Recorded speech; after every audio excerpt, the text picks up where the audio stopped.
Okay, well, great. Okay. Well, I'll grab my list and we'll begin, Dick. Thank you so much for joining us again. My pleasure. I'm going to ask you about a set of companies and ask you to reflect on them. And this set of companies are the companies that you were closely involved with bringing from startup to billion-dollar enterprises by 1999. And the list that I have is 3Com, Silicon Graphics, Dallas Semiconductors, Immunex, Macromedia, Ascend, Juniper, and Healthion. And as we've talked about before, these represent some big themes of your interests and your work: networking, graphics, and health. That's right. Well, of these 8 companies, we were curious to know which of these were the most meaningful to you and why, if you can choose. Well, I have to say, I think 3Com was very meaningful. SGI was meaningful. I would say Macromedia was meaningful. Could you tell us a little bit Yeah, why? I'm just going to try to headline it first, and then I'll get into that. Sure. And Juniper was meaningful. Okay. I'd select those 4 out of this group, although I wouldn't discount the other ones. Of course. Because they were all big hits. But 3Com was meaningful because, as you know, I'd been an original investor in Apple. And I'd spent most of 1977 really investigating the ramifications of the personal computer business. And when it came to financing any one of those, I was already out of a partnership with Arthur, and it was before we formed NEA. So I was really on my own, officing with Arthur. And so I really had gone all over the valley. I'd gone to all these homebrew computing meetings, and it was really a cult kind of a thing. A lot of fun, actually. And what I thought, after having gone to a couple of these conferences where they were open to the public, that I thought that Apple was a special company. And so Arthur and I were, as I said, officing together. We're winding down the partnership. And through Regis McKenna, actually, we found out precisely the timing of the first financing. And Arthur and I were discussing it, and we found out that Venrock was going to lead it. I'm giving you a background on why I thought 3Com was important. Yes. And it turns out Venrock was leading it, and a friend of mine named Peter Crisp was at Venrock. And he was a very close friend of mine, still is. And he and I had been in the same class in school. And gone skiing, done a lot of stuff together. He's really a great guy. High quality, understated, really good man. And highest of integrity. Anyway, I called him and I said, I understand that this is about ready to happen. And he said, that's right. And I said, could you include us in?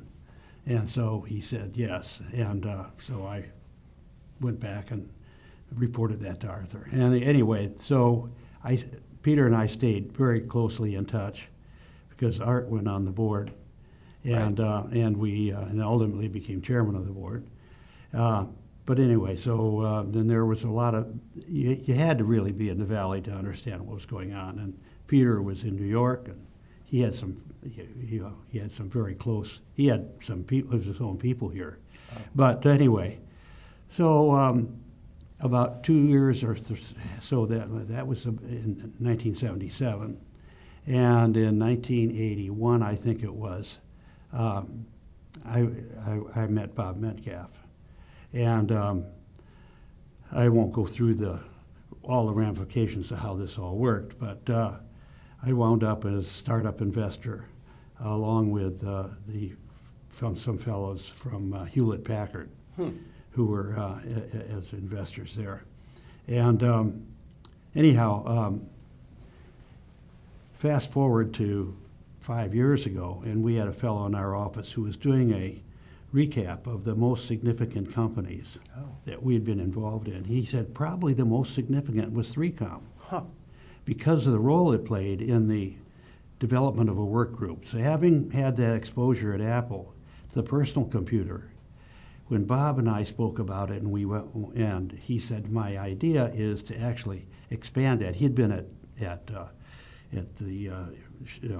Xerox PARC situation, and I said, because I was pretty well aware of the history of PARC and Apple and all that as well, which is complicated, frankly. But I said, let's just see if we can work with them and develop this broadband. We had broadband, baseband, and then the IBM technology.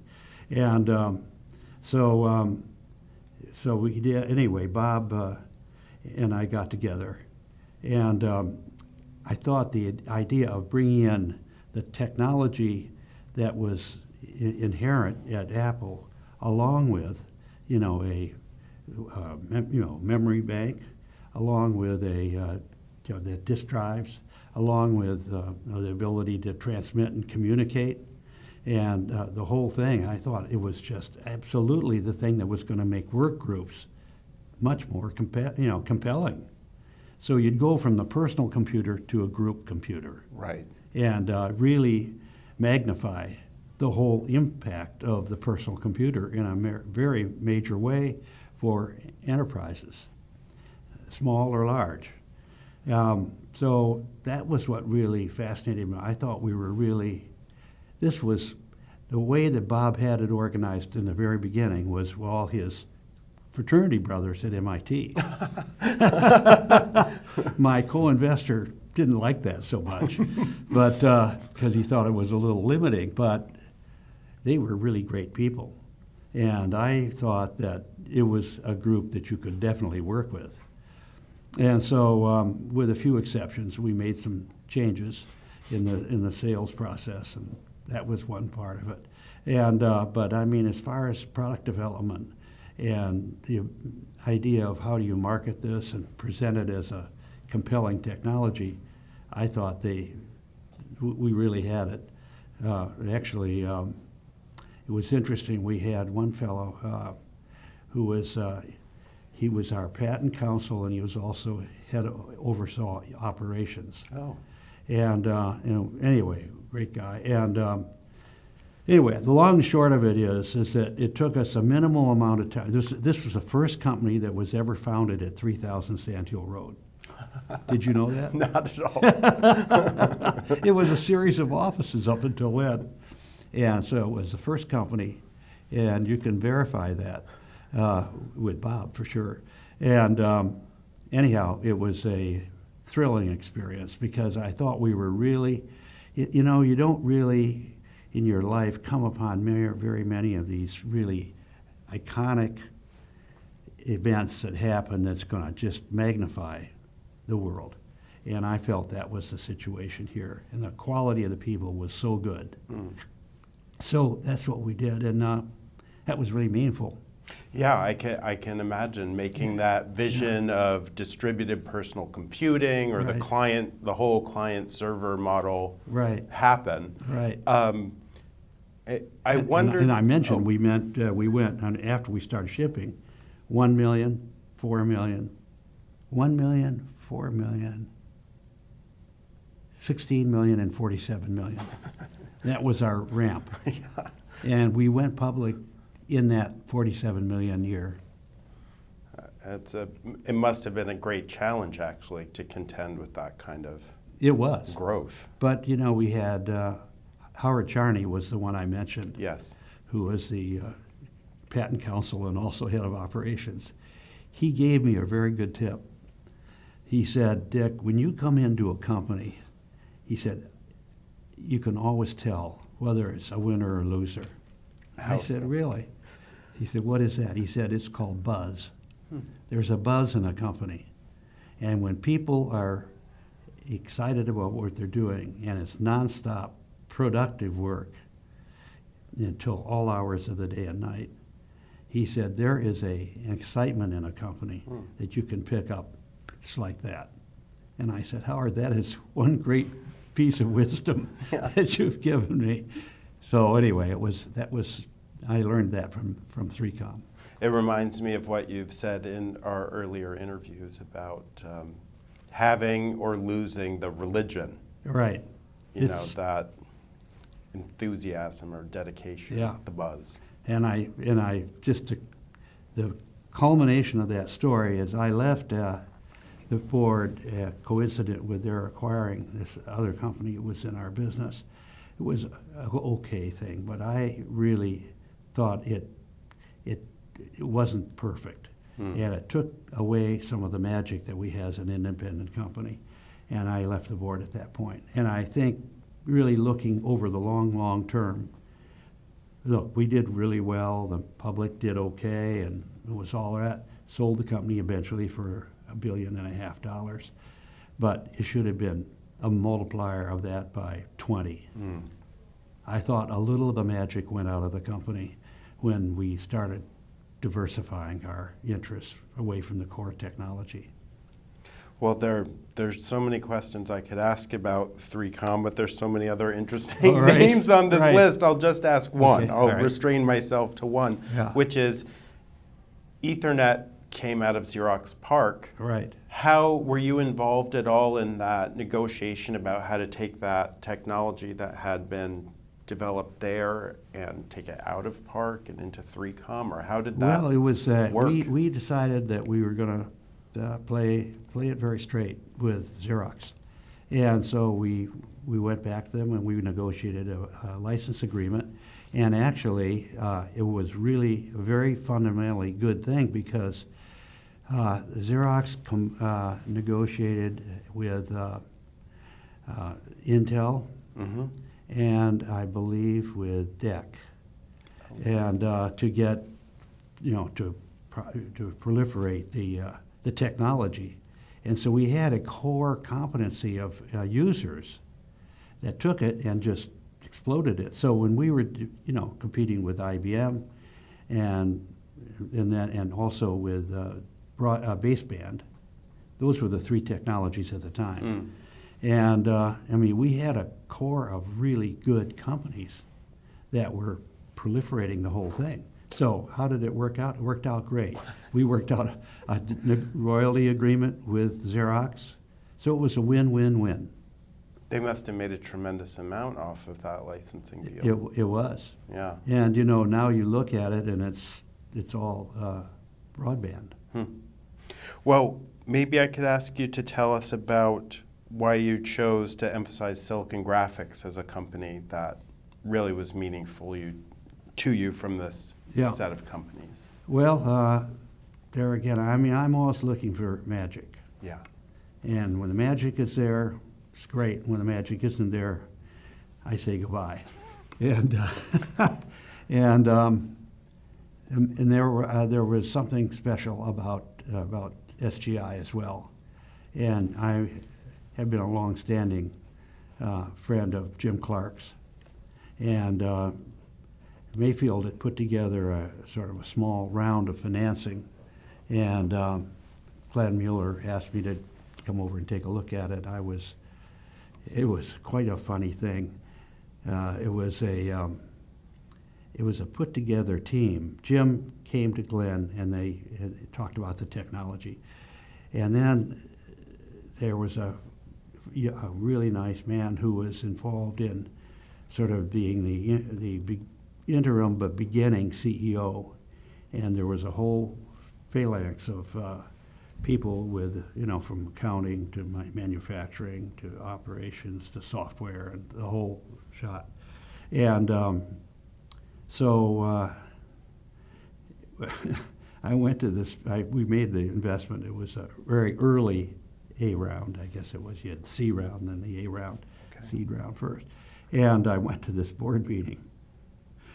I'll never forget it. It was over at the Mayfield offices, I think. Maybe that's where they were. Anyway, it was near 3,000. And And it was just one huge, long argument.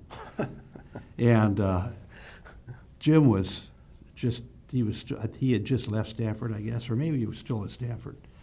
And Forrest Baskett, who's an NEA partner now, is a fantastic guy, really smart. He had brought Jim into Stanford. And so he had seen this whole thing developing. So I went to this board meeting, and it started at 2 o'clock in the afternoon. And every step along the way it was very divisive. And all these arguments were taking place. And I sat there thinking to myself, what have I gotten myself into? This is really terrible.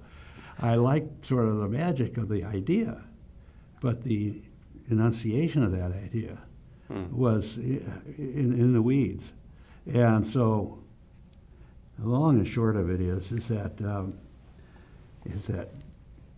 Jim would interrupt this thing. He had very strong, Jim's intuition is outstanding on almost everything. And so anyway, he'd really get upset about the way things were going. One fellow was the mayor of Mountain View, I think. That was his main job, and he was our head of software, if I'm not mistaken. So anyway, Jim would say, I have to talk with you. So we'd call a pause to the meeting. We'd go out in the parking lot and walk around, and he would say, I can't stand this, I can't stand that. We ought to be doing this, not that, and all these things. I said, Jim, calm down. Let's just make some.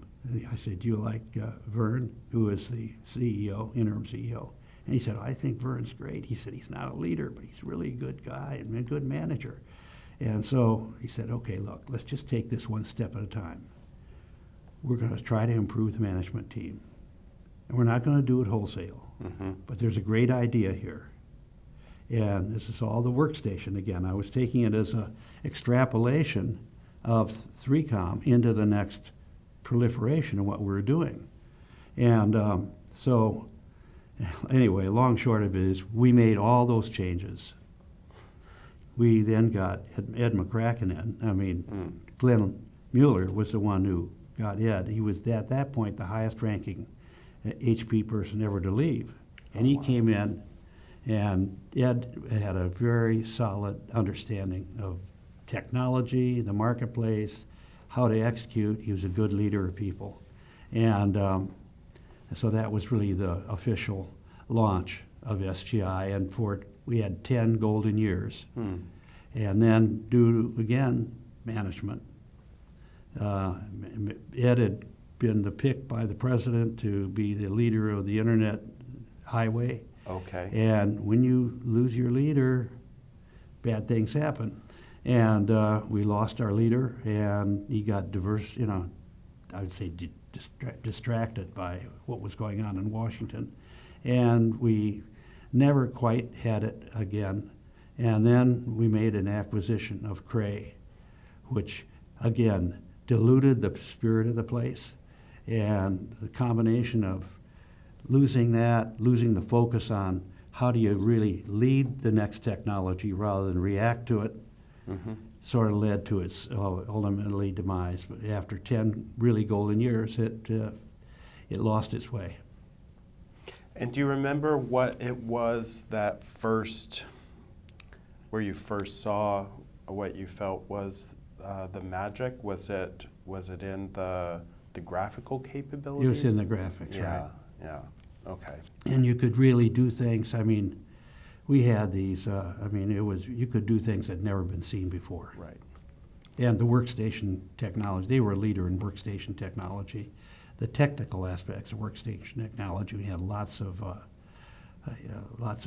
quality in the technology. I would say in the software. Right. And this would be, for you, it was the evolution kind of, the workstation was the evolution from kind of networked personal computers like the Apple computers to networked, more powerful computers. Correct. Okay. Right.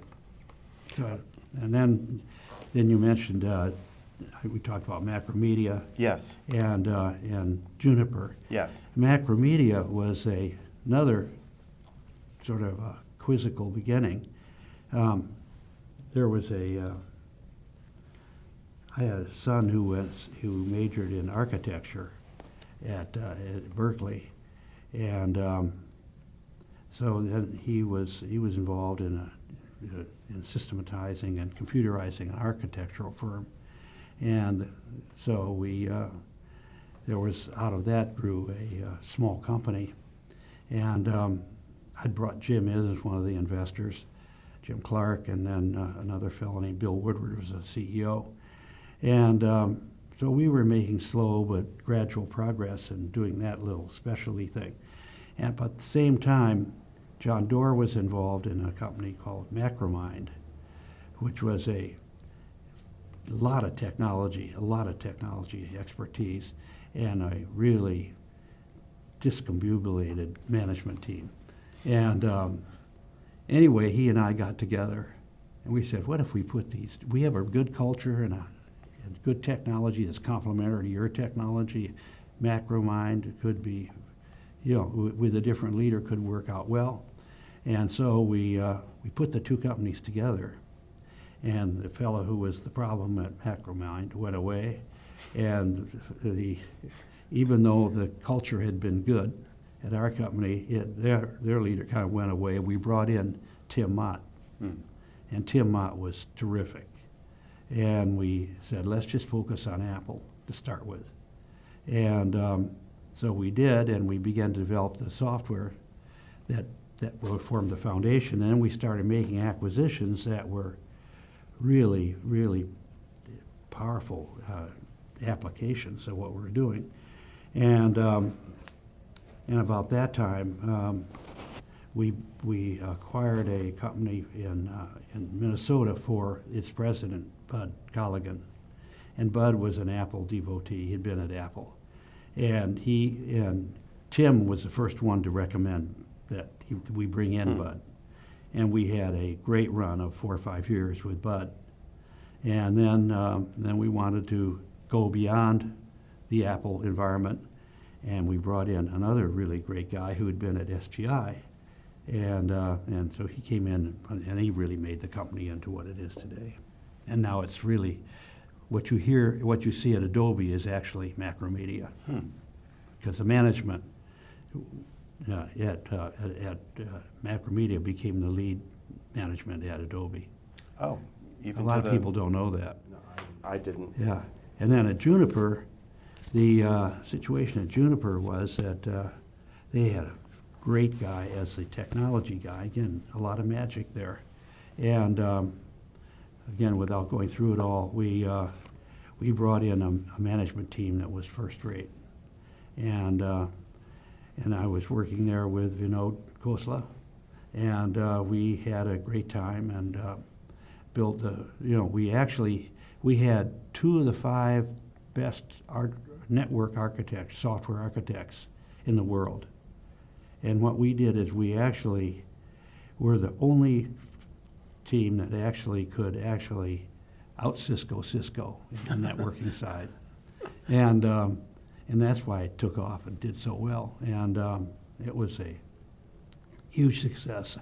And the management, the architect of it, who's still the chairman of the board, is a wonderful man. And so it was all integrated into the same pattern, and I'm looking for breakthrough technologies that can take a pretty good thing and make it into something great. And Juniper is really the next scale up of, 3Com, is networking at a certain scale, and that takes it to one level, but then Juniper is really the global scale sort of networking idea. Is that correct? Right, and I think they're maintaining their technology edge. So as time goes on, I don't think we've anywhere seen the end of the day with Juniper. I think it's going to continue to be a pretty great company. And I think as Cisco sort of migrates off into a different direction, I think Juniper can continue to do well. They've had a couple of, since I'm no longer on the board, so I can't speak with as much knowledge or authority on this, but I think they've made a couple of short terms that have been not great, but not bad. But But I think the long term is excellent there because the originator of the whole idea is still driving it.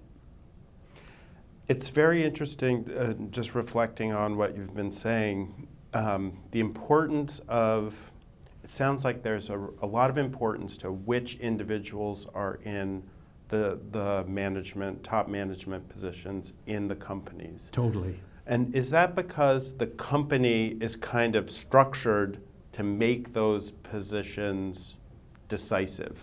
You know, that it's the structure of the company itself that makes those positions so important because they need to drive fundamental decisions? I think you have to have a team that can execute, flawlessly. And it's hard to get perfection. But I think as you grow from a seedling into a larger company, there are going to be different burdens that are placed upon the management to deliver. And you have to be knowledgeable enough about it as a director to encourage those changes to be amplified as you go. The other thing that's really significant is the leadership. Mm-hmm. And if you have an overly egotistical guy running the company, he's going to reject people that are too strong. Oh.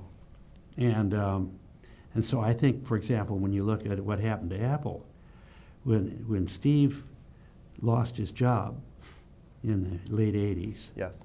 And then was able to reflect on it, and by the way, he invested in, he had Next, which had a great operating system, but was upside down.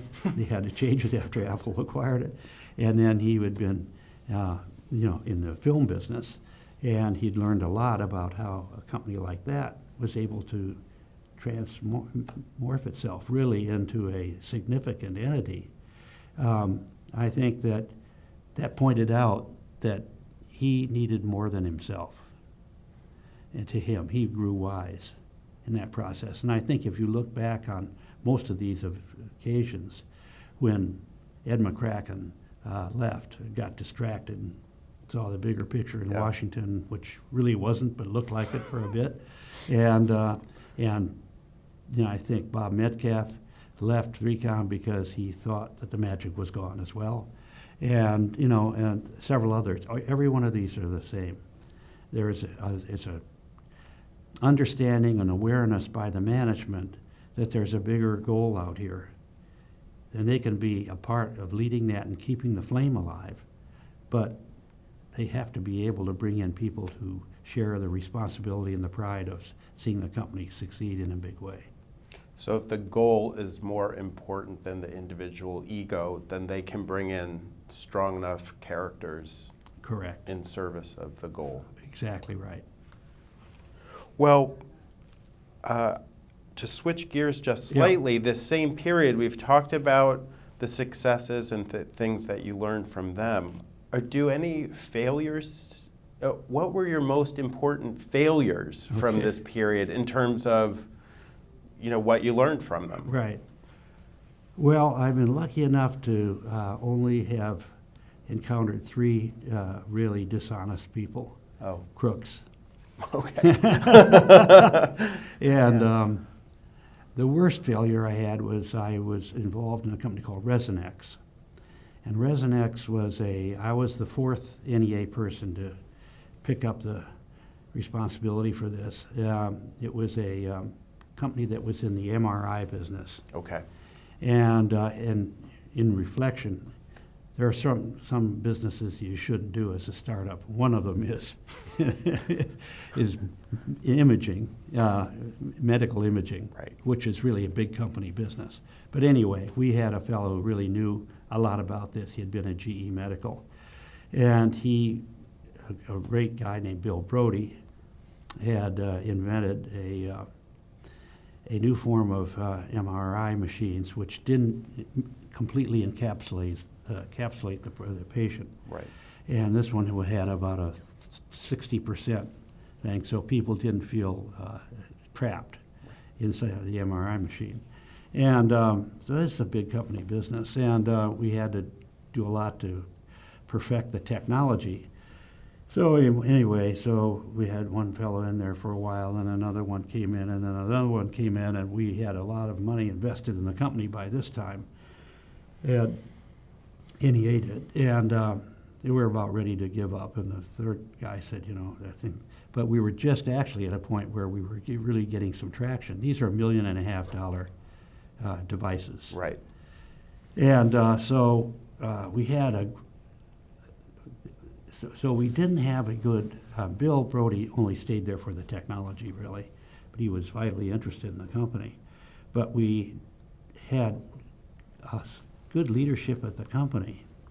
So I don't have much of a critique to say about that actually, except I thought it was an uphill battle because it's, the other people in the business, General Electric, Toshiba, et cetera, are always, they're finding ways of trying to beat you out with your customer. Anyway, we had shipped, if my memory serves me correctly, over 50 of these machines, maybe more than that, maybe 70, at $1.5 million each, and they each had a lot of software and a lot of services. So I took on the responsibility with the maybe foolish idea that every problem can be solved. So I took it on anyway, and as we were perfecting the machine and we were making sales, and it was always a cash problem, and we had so we needed one last really push. I went before our investment committee, and I said, I'm not going to tell you this is a success or a failure, but it's going to be one or the other by the next time I see you. We'll know soon. Yeah, I think they actually appreciated that. But anyway, so because we had more than 15 million invested at that time, and in that time it was a lot of money, and so we went back, and I said, we have now enough momentum because the technology has really reached an audience. People really respect the fact they don't have to be trapped inside of this device, and the technology and the imaging was superb. In fact, we had some of the people there have gone on to greater things.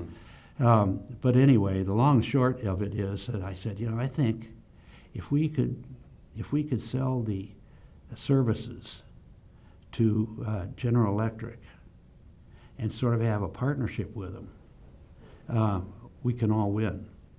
So I went out to Milwaukee. We had borrowed $5 million from a group here called Technology Funding. I didn't know a thing about them at the time before this. Anyway, I got to learn a little about it. We'd borrowed $5 million from them.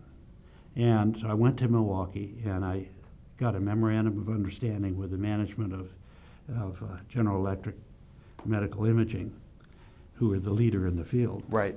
And so they would give us $20 million for a services contract. They would service all the machines that we had sold. It was a great idea because services are a good income and they gradually build up, and that's the horsepower in the long run. Right. In that field. But anyway, so I had called the fellow who was the president of Technology Funding before I left on this trip. So I went out there on a Tuesday, and I stayed there, and we negotiated the whole memorandum. And then I got out to the airport on Friday night to catch a flight back. And I called this fellow. His name was Charlie Kokesh.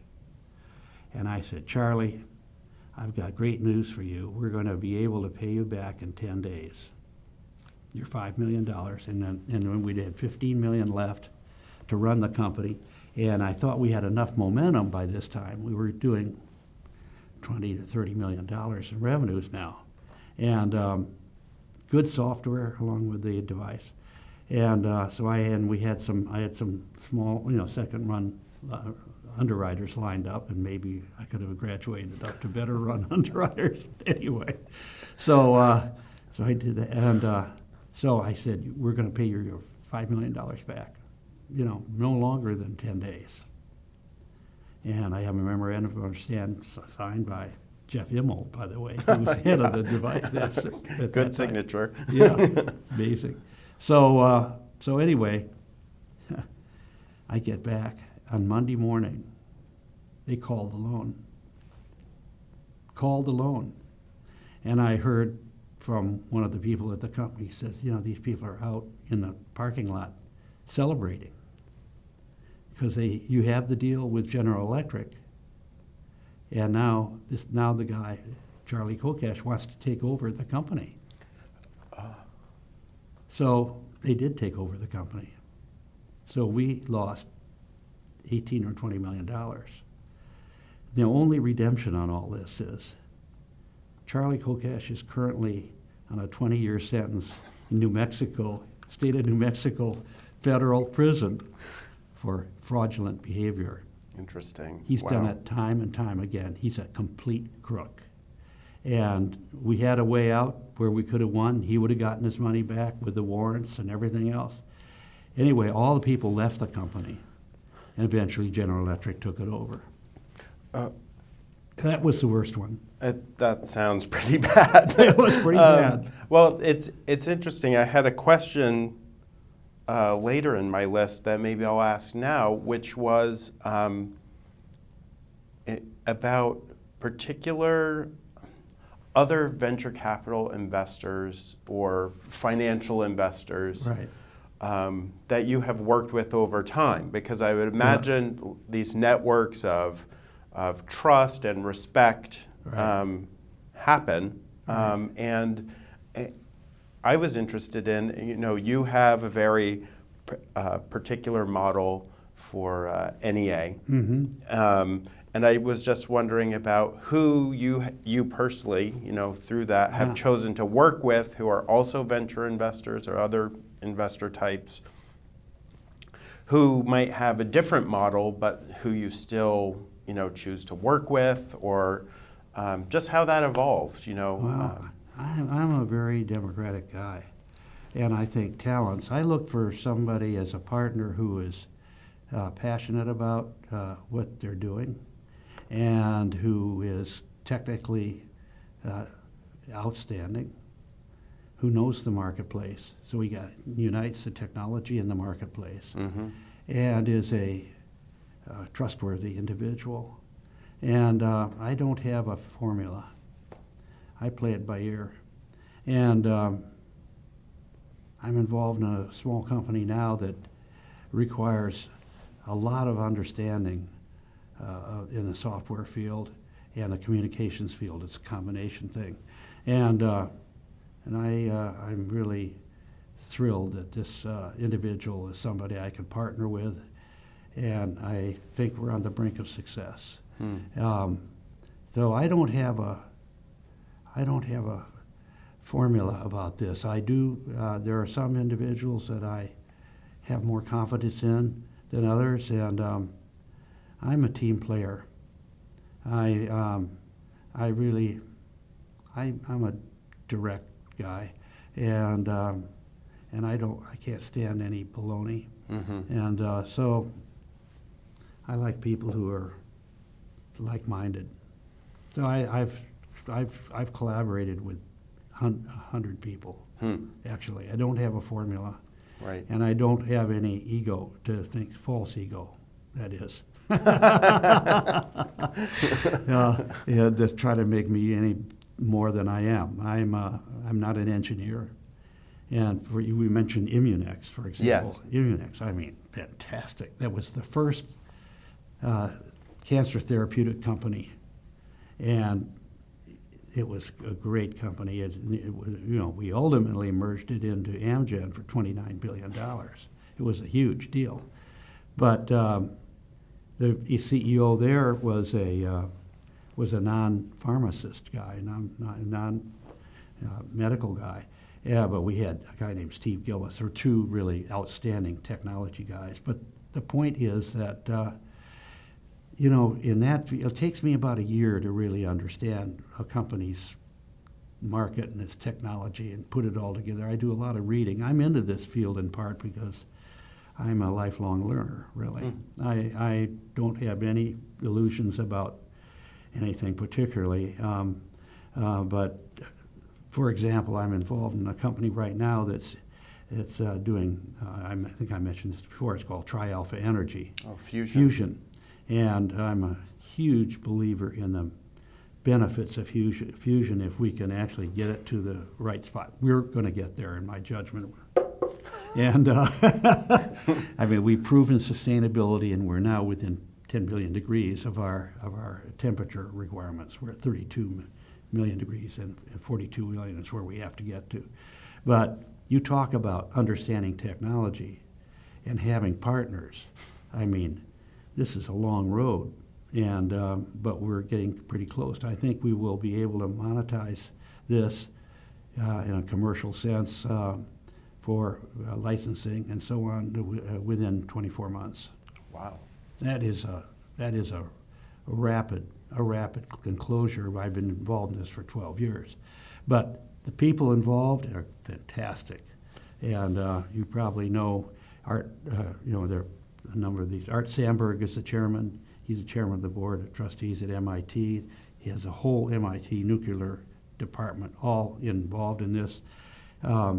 Diane Green was telling me one night, she said, I just came back from a board meeting. All we did was talk about fusion. I mean, she is very smart, very great. Ray Rothrock, you probably know Ray. And Ray is majored in nuclear engineering at MIT, and he was in the Navy, right. Rickover's Navy, and he's a great guy. And we have a lot of people who really understand the business. And that's the kind of thing I really love, because then we know what we're doing, we know what the difficulties are. No one has any illusions about how hard it is. And we have now a president of the company who took over. The fellow had been president, Dale Prouty, Caltech guy, really good, very good man. He said, this is getting to be a company now. We're beyond the scientific experiment. And one of the people on our board was the president of GE Nuclear. And then he became head of EPRI, Electronic Power Research Institute, and he is doing a great job, Steve. And he's so I picked the group as much as any one individual to team with, and as long as it's fair play and honest, and and we know what the resources are, and we're not discouraged by a setback here and there. I'm glass half empty, I guess, is the way you look at it. Yeah. Well, let me ask you, take another different tack, to talk about your interest in investing in China, which really seems to, a big push seems to be in the early 2000s. Right. And I was struck by what appeared to be a particularly big bet or big investment that you were involved in, SMIC, right. a Shanghai-based integrated circuit foundry. Right. Could you tell us a little bit about why China at that time, and then a little bit about your experience with SMIC? Sure, be happy to. Great. I've been going to China on and off for various reasons since the 80s. Oh. And watched the evolution. I thought it was a world-changing problem that they were trying to solve. And if you look at what's happened between then and now, 400 million people have moved from lower class to middle class without a revolution. Never happened before in the history of the world. And I look at the characteristics of the Chinese people. 6% of the country is communist. And so they're really, I like to say, I think there are a lot of characteristics of the Chinese people that are very admirable. They're energetic, they sanctify education above all else, family-oriented, hardworking. They're open to change. And so it's a very, I sort of think of them as a country a little bit like New England Yankees, and I have a lot of respect for New England Yankees, and the same was true of the Chinese people. So I'd been going over there and saying, and the 90s were a tempting time because the whole evolution had changed, starting with Tiananmen Square. That was 1989, and things began to really happen. And that was when the old boys were out and the new boys are in, and began looking. And Deng Xiaoping was really laying down the ground rules for growth. Mm-hmm. And so that happened, and I kept on taking trips and just trying to monitor what was going on. I'd go all over, and Pam and I'd go over there. We went over to the Exploratorium at one time with Bill Bose, for example, and it was really, really exciting to see what was going on. And so anyway, we'd gotten, and I joined the board of the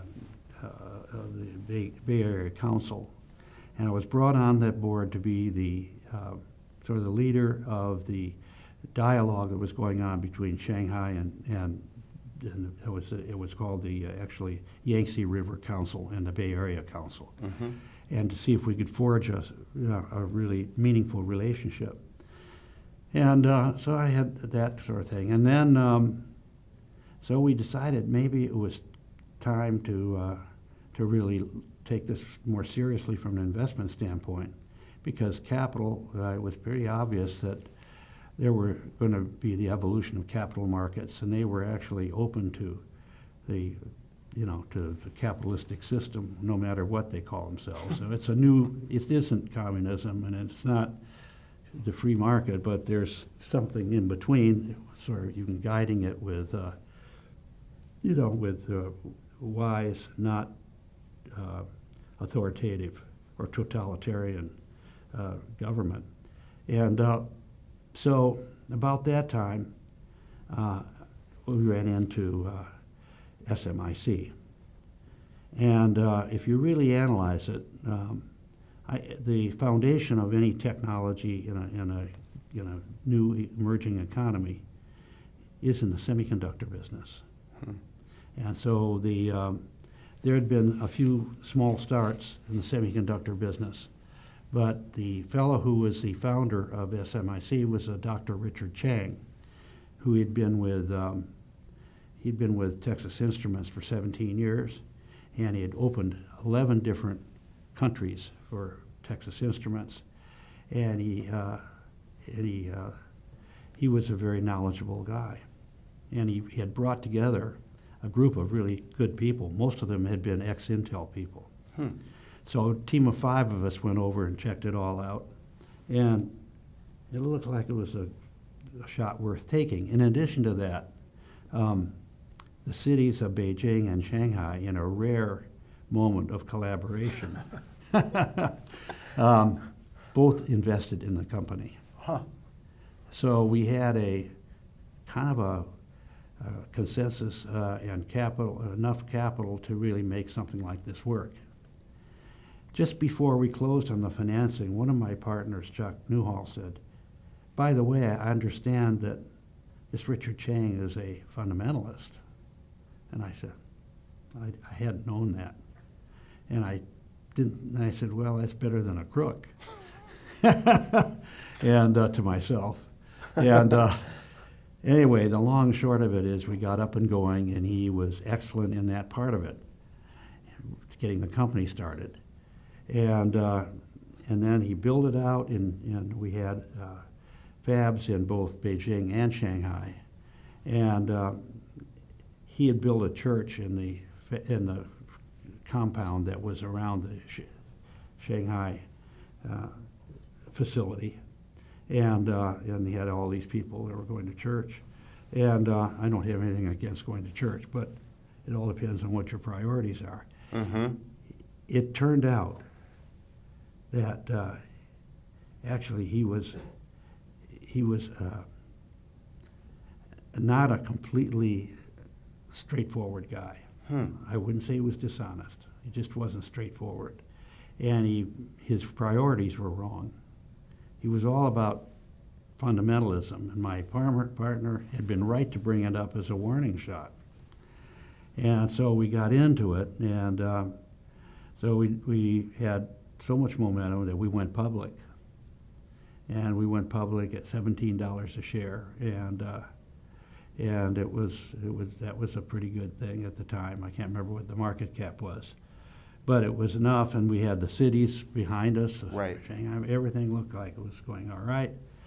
One disappointment after another, and then pretty soon he said, well, I want to start using DRAMs as a way to compensate for the vicissitudes in product demand. Mm-hmm.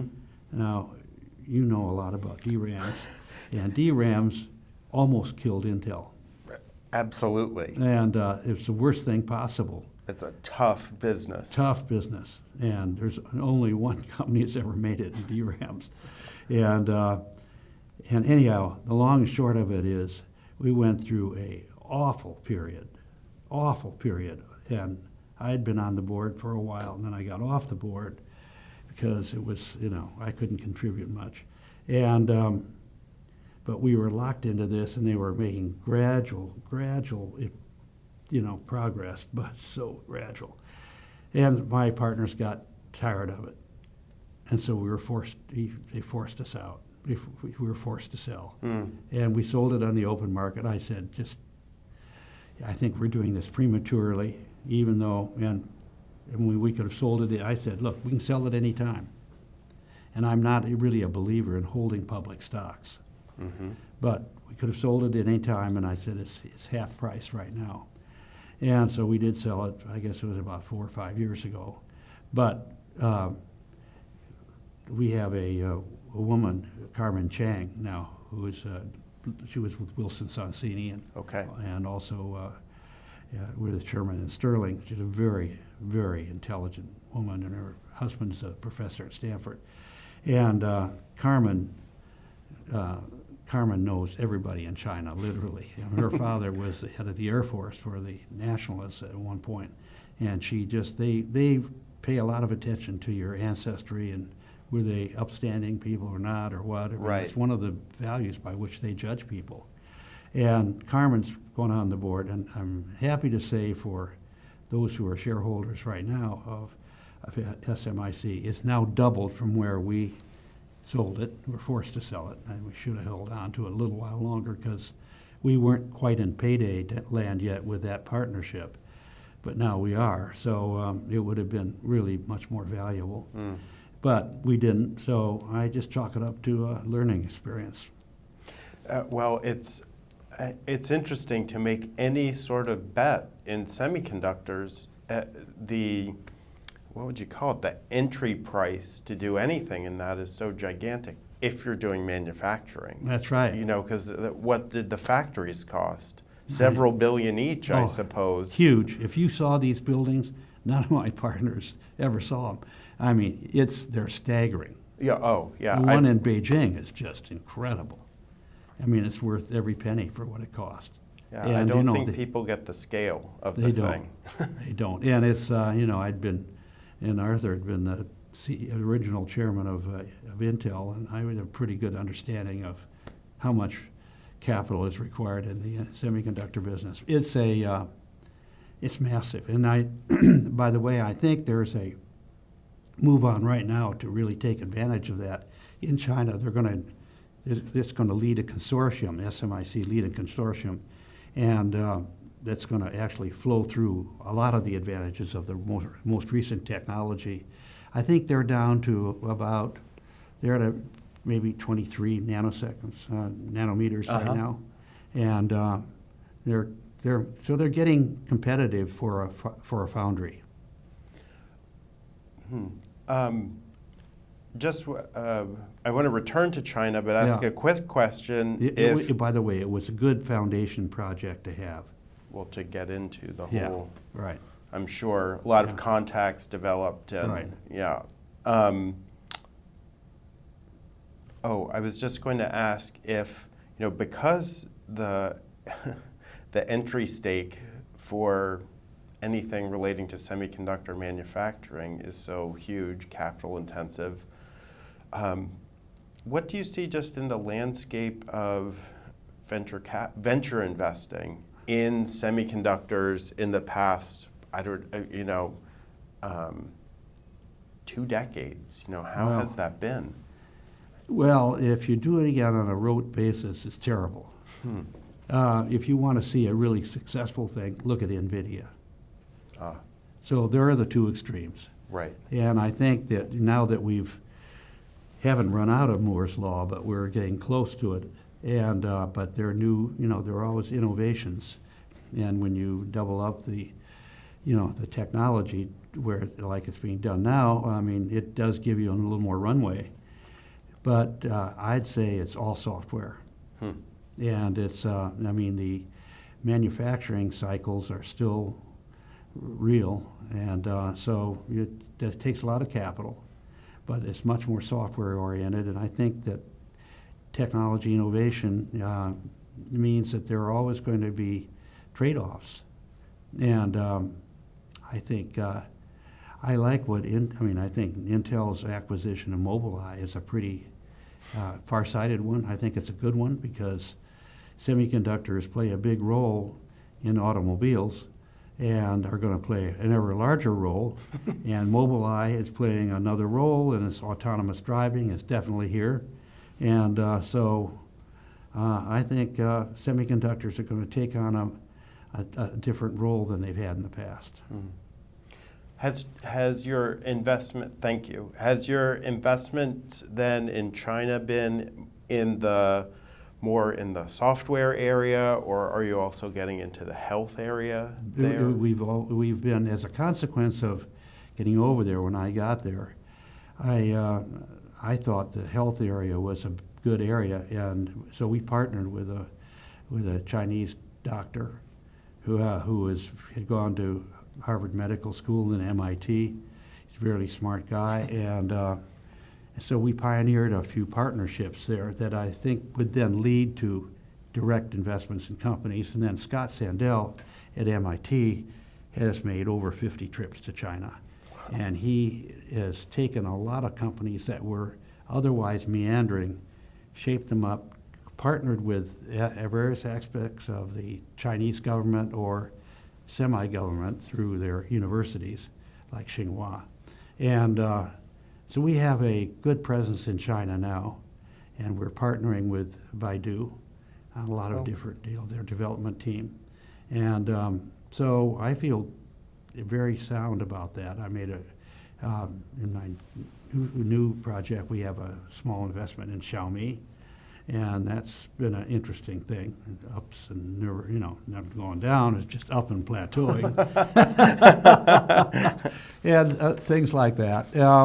And then you see what's happening in other companies like Huawei and others. I mean, it's really a changing scene, and I really think we're talking about the most volatile part of the world right now with North Korea. And China's role in North Korea in controlling it. They don't control it, but there's a great dependency in North Korea on China. And this whole thing is very, very volatile. And I think that Xi Jinping, in my judgment, is extremely well-schooled man and pretty wise man. And I'm glad to see Tillerson over there talking to him about collaboration and cooperation. China's going to be the largest economy in the world before long. India's going to be the largest populace in the world now, just about. Right. And so these are very important things that you can't escape the importance of Silicon Valley. And Silicon Valley is still the Garden of Eden. It really is for all these companies all over the world. And it's now more obvious than ever, and I think more obvious because of what's happened in Europe plateauing and all the turmoil with immigration and all that. And I think it's if ever we had a broad vision, it ought to be now. Because we're dealing with huge volatility, huge ability to make big mistakes. And I think it takes a real substantive education experience to deal today on a very calm and informed basis. I couldn't agree more. I wanted to ask you about your new activity. I think we have pretty good shape. about 15 minutes-ish. Yeah, we do. Quickly, one of the amazing dynamics here in Silicon Valley were technologists, scientists, engineers, what have you, who had financial success from their activities and then turned to venture investing. There was a certain, there's been that transit over time, Right. and I believe, I don't know about you, that has been an important mix of people to have in venture investing. I agree with that. I was wondering if time elapsed in China, if that sort of thing is happening in China, where you've had people who have successfully had, a startup, a technology company, who are now doing the same thing, who are now adding to the venture investing mix, the technologist turned VC. I think that's a really good observation and a good question. I think the answer is inevitably yes. And you look no further than Jack Ma. And he's sort of taking the Bill Gates approach in a way, that is spreading his influence in a constructive way. But there are a lot of, this is one reason, is California, we see this more vividly than any place else because of the proximity, relatively speaking, of California, and particularly San Francisco, to China. Right. And we have, I don't know if you've been to spend a lot of time in Saratoga. There's some of the, the best houses in Saratoga are owned by the Chinese. Some of them are still nationalists. A lot of them are from mainland China. Okay. And so a lot of these people are dual citizens in a practical way. So, but I think that influence has had an influence in China for sure. And I'm seeing it directly in a couple of specific circumstances where the amount of capital, the Asia Society tracks this, amount of capital from China investing in the United States, and particularly in California. I mean, it's growing like you can't believe, and now there are restrictions put on it by the Chinese government because they don't want it to be a fire sale, Yeah. Another way of laundering or whatever you want to call it. But anyway, it's there's no doubt that when you have winning, everybody wants to get a chance at winning. And the Chinese want to do that more than anybody. And the biggest problem in China is pollution. And, I know that. Could you expand on that? Yes. I'd love to hear about that. Yeah, well, I'll give you two examples. One has to do specifically with China. We were in China. Pam and I moved there in 2008, and then in 2009. We were there for a year and a half, lived in Shanghai, traveled everywhere. And it's amazing when you go out into the hinterlands, and it's where a lot of the coal mines are located. They closed 1,000 coal mines last year. I mean, they're really sensitive to this. It's costing, I think that the medical evidence now is that it probably shaves about 5 to 6 years off your life to have the kind of pollution they had. So the Chinese, in their rush to free 400 million people into the middle class, and they're expanding that every day, they're very well aware of the value of this. And so during 2008, people would say, "Why are you living in China?" And I said, "Well, would you rather be over here where the air is clear for this year and the Olympics are going on?" Because they put a monitor on how many cars were able to drive into Beijing and so on. Yeah, or would you rather be back in the United States where we have a meltdown going on? So anyway, for 1.5 years, it was perfect. I was able to see this whole thing, but it was and talking to a lot of, one of the fellow who was my counterpart in the Bay Area Council, and he was in the Yangtze River Council, was a man named Vincent Lowe, and he was our patron over there, and he really showed us all the ropes and introduced us to all the people, actually, and it was he had actually been the architect. He was an architect and a developer who actually kept low rises in Shanghai, and 6 other cities signed up to have him do that because it kept a vestige of old China, Right. and the better parts of old China. Anyway, he also I also learned a lot about their own values and what was really important. And, a lot of people were going to Hong Kong, because it was a half a step out of China, and but Vincent was very candid about the way that Chinese really put a lot of value in health, and they want to live a long time.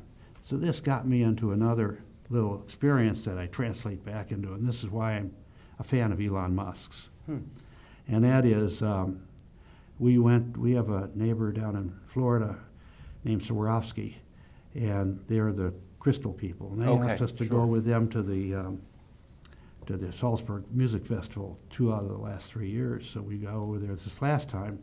Another friend of theirs, the Pisha family, they own Porsche. Okay. And so Helmut asked me, he said, guys want to go see the Porsche Museum? I said, I really do. This would be great. So this is where you find answers in the least expected places. So I went out to the museum. Pam and I went out there. And it's not a large museum. It's their family museum. Interesting. And they have only the most important things there. And as we were going around, I looked. Here is a Model A done by Thomas Alva Edison in 1905. Completely electric. Oh, yeah. Completely electric.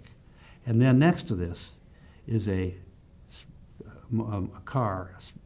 race car, done all electrically in 1910 by the Porsches, who could go over 100 miles an hour, all electric.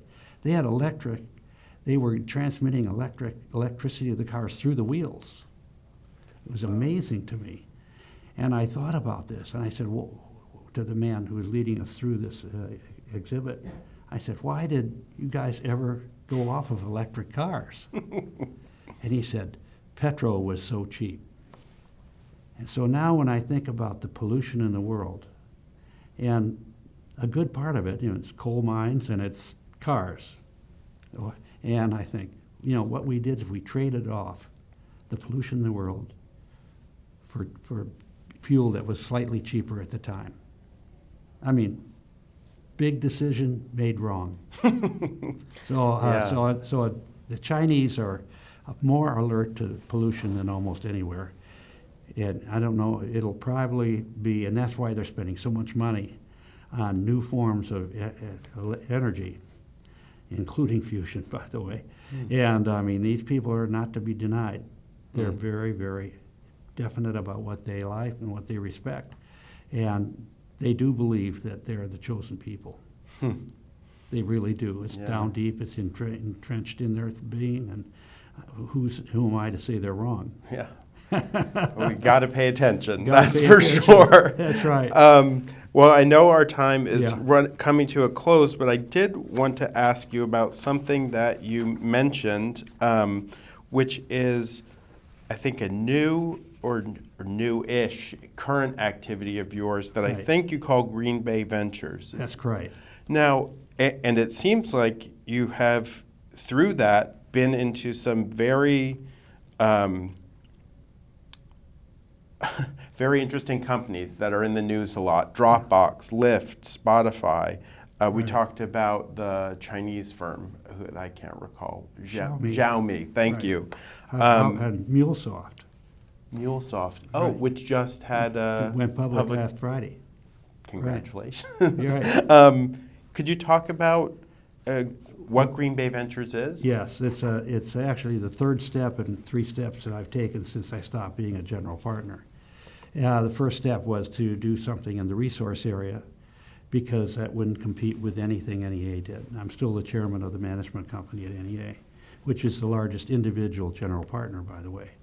And so that's for the benefit of the limited partner, so there's continuity over the long term among our partnerships. Right. But anyway, that's why I went into I found this young man who was fantastically knowledgeable. His name was Anthony Schiller, and he's a quick learner besides being very good at what he did in the resource area. So we used a little venture capital insights and financed two companies that turned out to be both just right. We never took a gamble on is there or is there not, gas or oil in them there rocks. Oh. But they were, and so we set up two really good companies, and one was called Warwick Energy, and now they did it through partnerships. And we were in the first two partnerships, and then the third one was $1 billion, so it got a little out of our league. And then we did another one up in Canada, and so that all wound up pretty well. We put it on a 5-year time frame, and now we're at the end of that. In the meantime, we, out of our family office, really began investing in these, in the companies that you mentioned, and we have 7 of them, and it was about $100 million. And so now they're coming to fruition. And then we collaborated with people in the valley here on both these, by the way, individuals who hadn't really thought about a steady stream of income from resources. That's the province of Houston. And so anyway, I think I think it has worked out reasonably well despite all the chaos. And in fact, actually, we were really lucky. Our first Warwick project wound up sitting in the Permian Basin on top of what this most recent discovery is 20 billion barrels of oil. And we used a little technology doing horizontal drilling and shale done with a forethought to environmental consequences. And so although that was really applying technology to the resource area. So anyway, now we're at phase 3. And so Anthony and I are doing a small fund that's addressing these even newer technologies than the ones you mentioned. In fact, I would say, and we're calling this Green Bay Ventures. It wasn't my choice, it was Anthony's. Okay. I happen to be born in Green Bay. Yes, well, it seemed fitting, yeah. It seems fitting. But anyway, we are our first limited partner is NEA. And I was really proud that they stepped up. They said they liked Anthony, and so that's good. But we're focusing on this whole wave of new technology. I think it's as exciting as anything we've seen 20 years ago, which is machine learning, right, deep knowledge and technology, and really using algorithms for preventative maintenance and things like this. I mean, these are the Rust Belt. I call it industrial internet.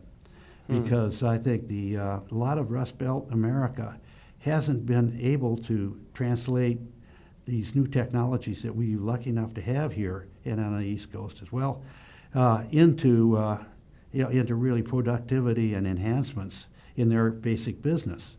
And so we're really trying to focus on that. And we now have 3 companies that we have investment. One is in the robotics area. Their first customer was Ford. We introduced them to Caterpillar and then so on, and then Tai-Alpha actually, and another one is in the API field, a junior version of what MuleSoft's all about, and not exactly overlapping at all. So the answer is that's what it is. We are closing that out. Then I'm going to have another small entry in the life science field again. That's a little premature at this point, but I just love that field and I want to have at it. Right.